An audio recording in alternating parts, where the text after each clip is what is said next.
अब सुनौँ नवीनको एक्सपिरियन्स चाहिँ बेन्चमार्क ग्लोबलसँग कस्तो थियो? मेरो केसको कुरा गरौँ भन्दा म चाहिँ अस्ट्रेलिया रिजेक्टेड थिएँ अनि स्ट्रेस थिएँ, फ्रस्ट्रेटेड थिएँ। त्यसपछि रिसर्चहरू गरेँ अनि कन्सल्टेन्सीहरूको पेजहरू चेक गरेँ। त्यसपछि मैले बेन्चमार्कको एडभर्टिजमेन्टहरू हेरेँ, रिभ्यूहरू हेरेँ, एकदम राम्रो थियो।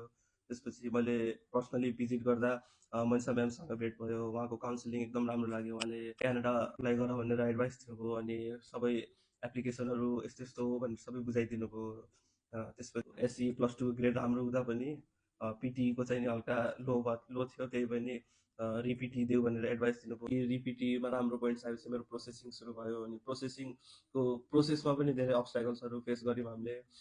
मेरो अप्लाई गरिसकेपछि 8 मन्थ्स त मेरो मेडिकल रिक्वेस्ट आउनै लाग्यो। त्यसमा पनि मेडिकल गरिसकेपछि मलाई 3 मन्थ्स होल्ड गरिदियो मेरो मेडिकल बिग्रेको हुनाले।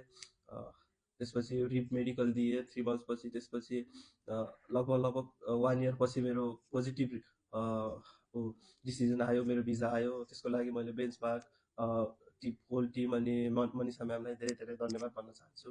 र यदि हजुरहरूलाई पनि एब्रोड स्टडिजको लागि काउन्सिलिङहरू, प्रोसेसिङहरू, केही आइडियाहरू लिन चाहनुहुन्छ भने बेन्चमार्क पुतली सडकमा एकचोटि भिजिट गरिदिनु होला।